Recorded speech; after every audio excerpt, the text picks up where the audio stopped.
Hello everyone, I'm Serena Bruin and my presentation is on the article Logged In and Zoned Out, How Laptop Internet Use Relates to Classroom Learning.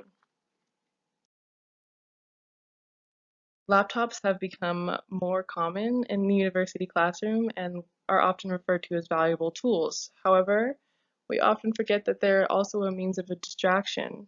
This article tests the following hypothesis.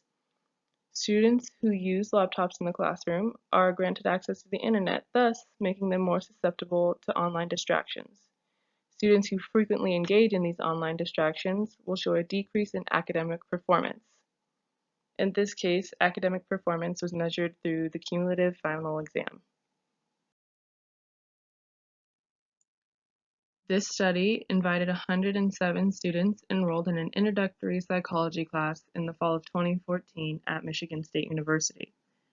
The final sample consisted of a total of 84 students that checked into the proxy server during more than half of the 15 sessions. Each session was an hour and 50 minutes long. Participants that logged in for less than half of the sessions were excluded from the analysis. Of the 84 participants, 55% were freshmen, 33.9% are sophomores, 5.7% are juniors, and 4% are seniors. Credit was offered to those who participated in the study. Students who participated in the study were asked how their internet use in this class differed from other classes. The average response was 3.3 on a 5-point scale. 1 equaled I use the internet much less in this class, 3 about the same as other classes, and 5 I use the internet much more in this class.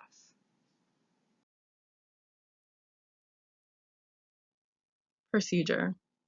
Each participant was given a unique login and password to track their internet use.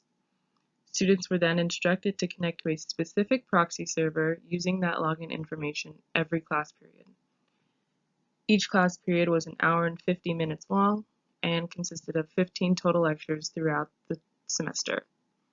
Data collected via proxy server was social media, online shopping, email, chat, news and sports, videos, and games. Students then completed a self-report survey at the end of the semester in where they reported their believed internet use, their motivation for the class, and their overall interest in the class. Listed below are some of the survey questions students self-reported at the end of the semester. During a typical class, how much time on average did you spend using your laptop? A, to check social media, B, to read or write an email, C, to shop online, D, to read the news or check sports scores, E, to watch videos, F, to play games, or G, other activities. Next question, on average, what % of the class did you use your laptop for non-class related purposes? How much time do you spend reading the textbook for a class on a typical week? And in a typical class, how much time on average did you spend talking to other students during lecture? A hierarchical multiple linear regression was used to analyze this data. The entry for these variables was in the order of motivation, interest, and ACT score. All three of these combined accounted for 20.7% of the variation in the final exam scores. Adding the internet accounted for an additional 5.6% to the variation. Results showed that the lower interest in the class related to higher internet use. However, the lower interest in the class did not completely cover the exam grades. Researchers went even further in specifying the types of internet that students used. Social media explained an additional 8.1% in variation, and online video viewing added an additional 6.2%, which affected their final exam scores.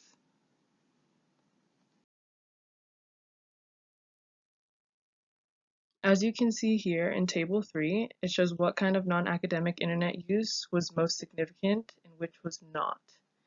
Social media came in first. Online video viewing came in second.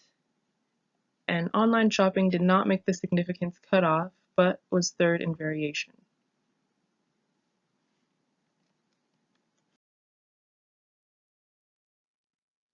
Research found that non-academic internet use was frequently observed and was inversely related to their performance on the cumulative final exam, meaning the more internet that the students accessed that was non-academic related, the lower their final exam scores were. Next, accessing the internet for academic purposes during class was not related to a benefit in performance. Third, they ruled out the explanation that more intelligent students are better able to multitask. Although students are highly familiar with technology, we are not necessarily using the technology in a more effective way.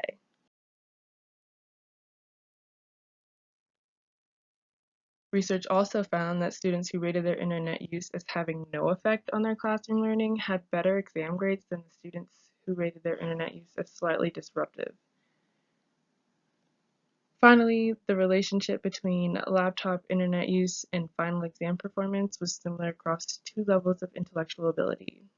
This intellectual ability was categorized low versus high ACT scores. Limitations on this study. So students' internet use was monitored on their laptops. This did not include other devices like their smartphones or tablets. So a student may have their laptop out on classroom work, but may be distracted online using their cellular devices or tablets. There was also a high volume of freshmen in the class, seeing as this was a fall semester introductory class. Freshmen may not have had experience with online use in the classroom. This study also did not account for internet addiction, in which people are unable to control accessing online information. And finally, this study did not track offline laptop use, which may also offer different distractions than the internet does. Even though there are limitations to this study, the things the researchers did account for is the setting outside of the classroom, students who did not have ACT scores, and the language barrier / comprehension of English by international students. Here is my citation for the logged in and zoned out article with the link to the article below. Thank you so much for listening.